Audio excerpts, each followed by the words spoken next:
Go. Welcome back, everyone. Next up is Bioxtytran Inc. They're an OTCQB company trading under the ticker symbol BIXT. The company is a clinical stage biotech with 3 revolutionary platform technologies that were quickly developed using the power of AI. They have a broad spectrum oral antiviral drug that recently completed clinical trials and achieved 100% viral reduction in 7 days, a feat only accomplished by one other drug in the past decade. They recently published research on their historic discovery in virology, which debunked the 50-year-old notion that for every virus, you needed to develop a different antiviral. Their drug is a galectin inhibitor that not only neutralizes COVID-19, but also neutralizes influenza and RSV and prevents it from entering cells. And they're still recruiting patients for their dose optimization study, which will give them the ability to proceed with their registrational trial in India after they finish. And they have a second platform drug, an oxygenation molecule being developed to treat stroke, dementia, and sickle cell anemia. Due to the molecule's small size, it has the ability to carry oxygen into areas of poor circulation. The company has a third platform technology that's capable of treating cancer metastasis. Mike recently wrote a LinkedIn article on how galectins are the primary reason why we don't have 90% or more response rates in cancer immunology treatment. So Mike, you recently reported you had a meeting with BARDA last week. How did that go for you? You know, the meeting went really well. We had almost 70 people on the call from a number of organizations, including the NIH, the NAID, the DTRA, and the DOD. And those are, just to name a few.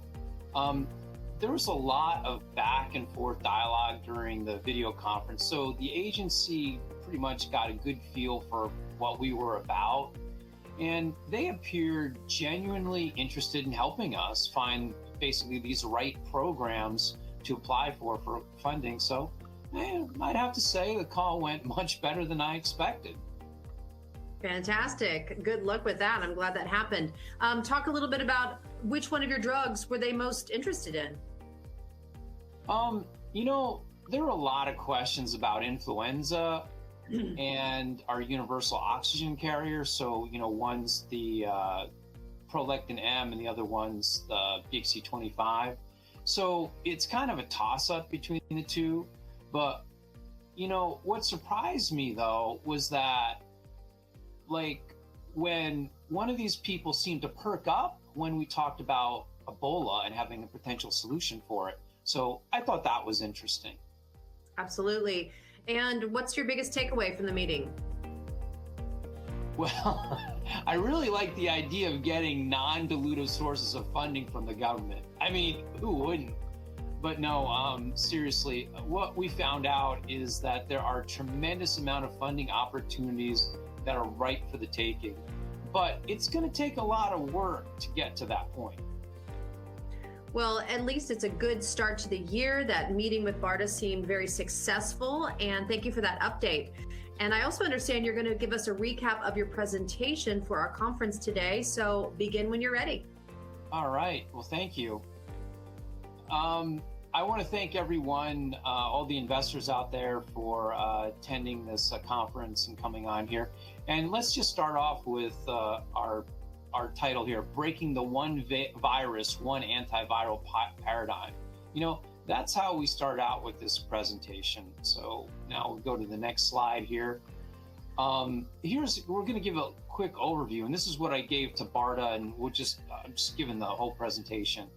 Antiviral drugs targeting galectins, so that's one platform, blood substitute, universal oxygen carrier, and then immunomodulator for fibrosis and cancer metastasis. So with our first platform technology, we have 2 clinical trials with 100% responders rate in both of them, where symptomology went away within hours. And we have an active FDA IND that's approved, ready to go. For a blood substitute carrier or oxygen carrier, the oxygen carrier will penetrate right through a blood clot. That's the theory behind it. So it goes right through the blood clot. But why couldn't we use this for extreme hemorrhaging? And that was the case that we were making to BARDA. And then finally, they are interested in antifibrotics, and these immune modulators should be able to halt fibrosis. Here's a nice overview of our product pipeline. What you'll see here is that Prolectin M is oral, and it's our most advanced product. Then we have Prolectin I and Prolectin F. They're basically the same molecule, and you'll see the disease indications are COVID-19 and idiopathic pulmonary fibrosis. And you'll see where we're at on that stage is we're at this stage where we want to, funding, needed, but obviously if we have the funding in place, we're ready to go with healthy human trials there. And then we're deep into the universal oxygen carrier in terms of the animal studies. And then I skipped over Prolectin X, but Prolectin X is just other viral indications like, Ebola, HIV, RSV, influenza. Now it's helpful to explain how galectins work. Galectins are these proteins that recognize carbohydrates, and you can kind of see here these in the graphic. There's little receptors on the cell surface sticking up there, and you see how they act as like little connecting points, and then they're also connect each other. They're also adhesive molecules, and they bring cells together, and they also help viruses, and this is the big news, viruses stick to cells. That's also their function. And this is the mechanism of action. Many understand that an antibody sticks to the tip of a spike protein. That's how the neutralization happens, and then our immune system can see the antibody, engulf it, and there goes the virus. Now, what happens is what you see there on the left is the spike protein in its naked form. The immune system can see it, but it shields itself with the sugar that's coated around it, and that's denoted in dark blue. And you'll see there's two spots. One's the tip, and you can't ever have the tip covered in sugar because that would kill the chance of the virus getting into the cell, because that's what it uses to unlock the cell with its receptor. But the other part is how it achieves viral attachment, and it's through that galectin fold there. And this is how we neutralize the spike protein. So our molecule comes in, binds the galectin fold, and it binds the region that would normally stick to the cell surface. This next slide talks about neutralizing bird flu, H5N1. And H5N1 and H1N1, they're very similar in nature, and there's this common receptor there, and you can kind of see it. It's in between the two of the graphics, and it's the hemagglutinin spike, and it stops the viral entry. And then over to the left, these are families of viruses. Now, what's so interesting about this is we operate within 3 families of these viruses. There's one missing there, that's a coronaviridae, but there's 3 of them, and there's no other antivirals. Again, no other antivirals that go across families. We're literally the first. Now, this is a slide on our mechanism of action for the blood substitute or universal oxygen carrier. And what you'll see here is an artery with a clot in it. And you'll see the blood cells are kind of clotted up. However, the blue is still passing through.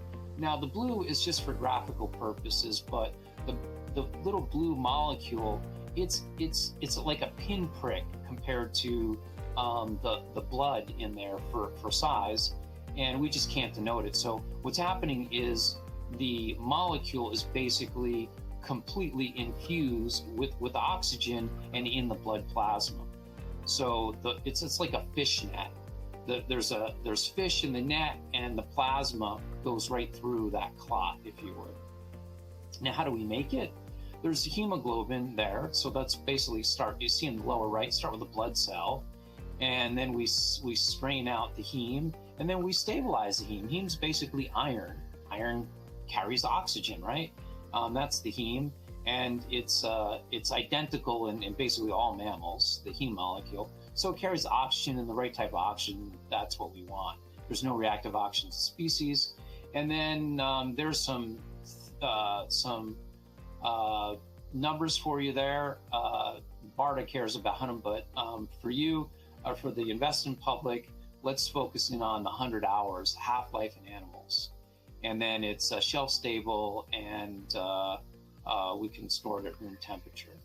The next mechanism that we had was idiopathic, or is fibrosis. And you read up here, the ultimate fibrosis target spans multiple organs, multiple disease stages, and is relevant for all combination therapies. Well, what we have here, look, there's a liver, the kidney, the lungs, and the heart. They're all normal, healthy hearts. But if you put chronic inflammation, which results in fibrosis, this is the disease that you end up with. NAS, CKD, the lung fibrosis, and then heart failure. And this mechanism here, you got to study it.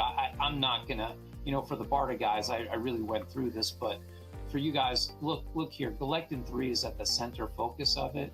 And here are the bullet points on the right. Galectin-3 is implicated in all types of fibrosis. So it doesn't matter what organ it is. It acts on the same thing. It's universal. And then galectin is responsible for the scarring and the chronic inflammation associated with fibrosis. And they also represent biomarkers for bad outcomes. So everyone sees, galectin-3 is elevated. Well, that's not good. It's a biomarker of bad outcomes. I went too far.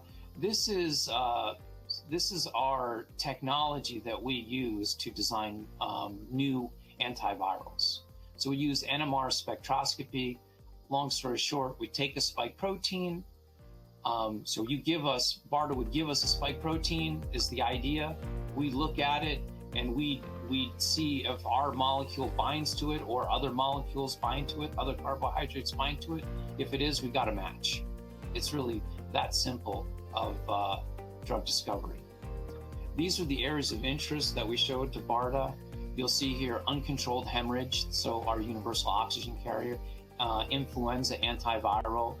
Obviously, we're talking about prolactin M, and then immune modulators. That's prolactin I and intravenous galectin-3 antagonists. And I just talked about FastX, and they're actually discontinuing that program. But it might come back. You never know. The next thing I talked about was recent developments in galectin science. So a company called Galectin Therapeutics came out with their top-line phase 2 data readout on the 20th of December. And mast cirrhosis is a disease. There's no really approved drugs, and the only real solution, it's a liver transplant. And there's a lot of mortality associated with it. And this drug, belapectin, is a galectin-3 antagonist, and it showed statistical significant reduction in these esophageal varices at a certain dosage level. There was a 49% reduction in varices over the control at 18 months. But, what does that really mean? Why is it relevant to us? And it's relevant to us, and you'll see at the note there, this is not BioXyTran's data, but a similar chemistry, and it supports our thesis. But the thing is, FibroScan, that indicated a 50% lower number of subjects with worsening stiffness. Now, FibroScan is a non-invasive way to measure fibrosis. And in clinical trials, it just hasn't succeeded anywhere. So this is really big news. And there's a strong indication that galectin-3 antagonists are going to be able to reduce fibrosis. So we're excited about this. In terms of, what we do is we distill things down into preclinical or in vitro, and then preclinical, and then clinical trial results. So this is the in vitro study. We did tox studies on both our molecules, PLM, PLI. You can see cell viability is over 100. There's no issues there. Next slide, we did in vitro studies on SARS-CoV-2. So now we're testing for efficacy. You see the slide there, efficacy. Well, I'm just going to tell you the results: reduction in viral load, reduction in viral presence. And a lot of you haven't seen these slides before, so this is some new data. In vitro evidence in influenza. On the left, you have Tamiflu versus prolactin M and prolactin I, and you'll see 95% reduction. You'll see 65% reduction. And you're saying, well, why isn't it going up to 100? You're going to see why in a couple slides from now, but it does. But again, here we are, influenza. We're highlighting the key to BARDA and to you guys, investors, broad spectrum antiviral activity. Next one is RSV. Again, look at it. We're reducing the virus, broad spectrum antiviral activity. This slide, what I showed that BARDA at least, is that we extrapolated out, and you see for influenza you can get to 100%. So we want to make a compelling argument for them, so we showed them the data behind it. Now, this was the slide that I was mentioning to Anna at the beginning of this that had an impact on people. So here we have Ebola, and this is a crystalline diagram of Ebola, and you can kind of see what's circled. This is glycan gap. Now I'm going to read you what the research shows us. Mucin-like structures partially covered the glycan gap, which is the site needed for proteolytic cleavage. Removal of mucins may be a prerequisite for binding. So what if we just stop this glycan gap up with what? A galectin blocker. See, galectin blockers are attracted to the glycoproteins. And then here's the other thing that we found: a glycoprotein shedding of the Ebola spike protein into basically the blood triggers TLR4 and this pro-inflammatory cytokine response. So we're operating by blocking it and quieting the cytokine storm. That's the theory behind it. So that we have strong potential to neutralize Ebola. Now we move on to the animal studies. Remember, we first talked about in vitro, now let's talk about animal. No observed effects there, and there's a report. Next slide. No adverse clinical signals, and this is for our universal oxygen carrier. So safety, we're just cleaning through because there's just no issues. But now this study will just, what I explained to BARDA is, look, we took out 10% of the blood and 20% of the blood in the universal oxygen carrier. So that's our blood replacement deal.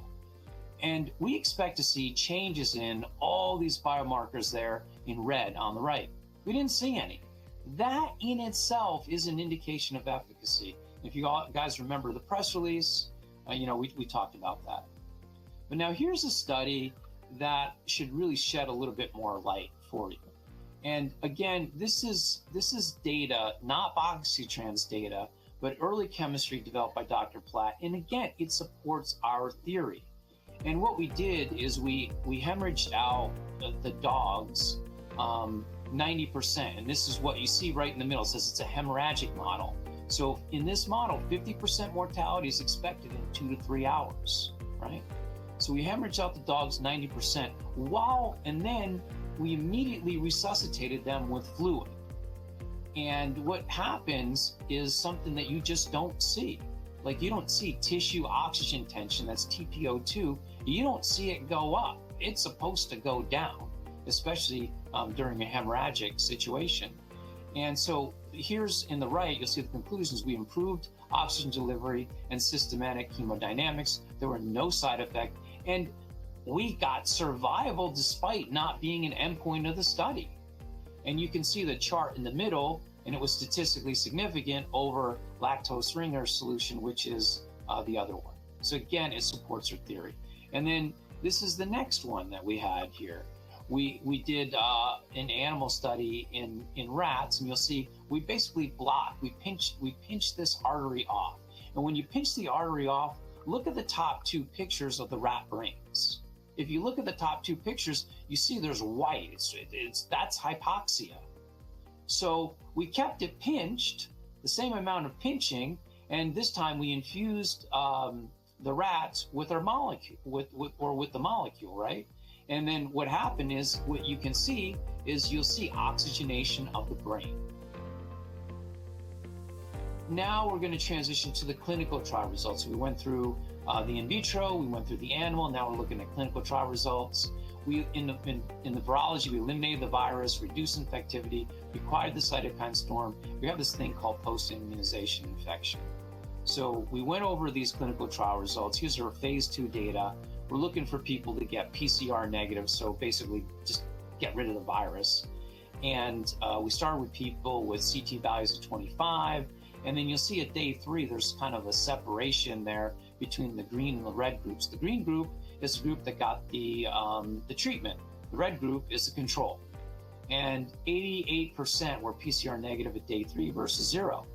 And at day 7, 100% were PCR negative versus 6%. And then what we did here on the lower graph on the lower right, we just basically took all those points and basically plotted a best fit line on both of them. And the endpoint for Pfizer is 30% PCR negative for one of their studies. And you can kind of see how quickly we crossed through that, and the big disparity between our drug and the viral load and control. We don't have any viral rebounds with our molecule, and the symptoms improve. And basically, you have symptoms in both groups, the blue and the orange, and you'll see the only left is orange. Well, orange is the control group, and the blue group is the treated group, so symptoms are gone. We have post-immunization infection, and that's a new idea. The idea is we take the load off the adaptive immune system. Those are the first responders, so much so that you can build a strong, robust immune response.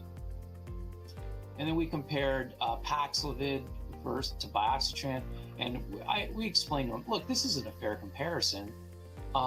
It's unfair to BioXyTran because Paxlovid has people with underlying medical conditions. You kind of, I don't know if you can see that, it's not highlighted, versus people on the left with BioXyTran were standard risk. And you'll see we crossed the green line a day and a half versus 20 days with Paxlovid. So it really boils down to, hey, do you want to be sick a day and a half or 2 days, or do you want to be sick 20? Here's a nice comparison, and this is the value proposition that we really imparted with BARDA. And the mechanism of actions, we compared them. The broad spectrum, look, we're broad spectrum. All the other ones are very focused on only one disease, COVID, and they're prone to mutations. Efficacy is night and day. We've talked about 100% patients are PCR negative. Granted, we're starting with people that aren't as sick, and they're just hoping to alleviate hospitalization. We didn't have any hospitalization. And safety profile was no observed issues at all. And the other ones, they have a couple issues. Here's the FDA correspondence slide. We're running out of time, but here we had the IND, we had a hold, and then we removed the hold. So we just kind of let it all out there. Now, why do we get a clinical hold So I explained to them, that's the elephant in the room. Why? Well, because the FDA, the regulators, they didn't like the placebo. They said, this placebo, the stuff in there exceeds the maximum daily allowance that we can have with the FDA. So we basically said, okay, fine, we'll get rid of the placebo, and then we're back to phase 1, and then boom, they removed the clinical hold letter. But now the correspondence gave us invaluable insight in our path forward, which is we showed them 2 studies in India that showed the tolerability and the efficacy, and obviously they're peer-reviewed articles. And we obviously had our IND, and they said, hey, when you go forward, you need to find the optimized dose and the pharmacokinetics, and you're going to target standard risk patients. That's fine. So as a result of that, we realized we didn't have to do any drug-drug interaction tests. That would complicate things.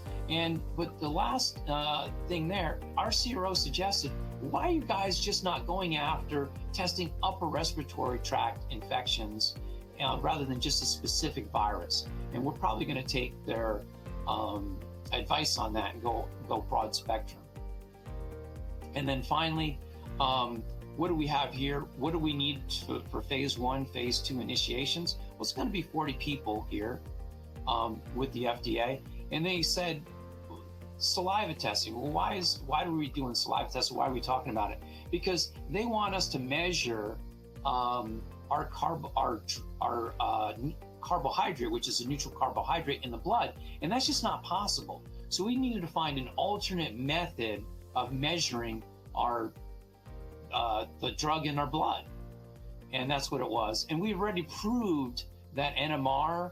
We proved that we're a galectin antagonist through NMR antagonism in NMR testing. And then finally, antiviral assessment inclusion. They basically said, hey, you know, when you enroll people, by the time you get the PCR test back to figure out if you're going to enroll them, it's changed. So look, just use the Abbott test kit. It measures PCR, nucleic acids, and the PCR. Do both, and this way you'll get people enrolled earlier. So that was some really good impact. And then we just went through our clinical development plans here. You'll see that for PLM, PLI. I think I skipped over one here. And then our universal oxygen carrier, along with how much money it's going to cost and that. And then we went over our manufacturing. We talked about our manufacturing facility. We said, hey, we can do a tech transfer here in the U.S. Don't worry. So if BARDA, you want to give us some funding, we're going to do it here in the U.S. to make sure the supply lines are good. And then our intellectual property. The main thing there was convincing BARDA, hey, we have the freedom to operate unencumbered. We don't have any patents anywhere else overseas. We're not relying on anyone. So we're really good to go there. And there's also a list of our patents. And then finally, we ended up with, hey, here's our business strategy, you know? So we're gonna, and you'll see there, or partner with smaller big pharma and the US government. So we included them in there. We showed them that we have a viable licensing type structure, and that we will also hope to expand our glycovirology platform as well. And then finally, we had some BARDA questions, and they answered our questions and gave us very invaluable feedback. And that was pretty much the end of my presentation. And right on time, Mike. Good job, and congratulations on all of this. I practiced a lot for that presentation. Truly, 3, 2, 1. You did it. Really good. Well, thank you so much. Really important work you're doing, helping people feel better and stay healthy. So we appreciate your time, and we look forward to continuing on this discussion in 2025. Thank you.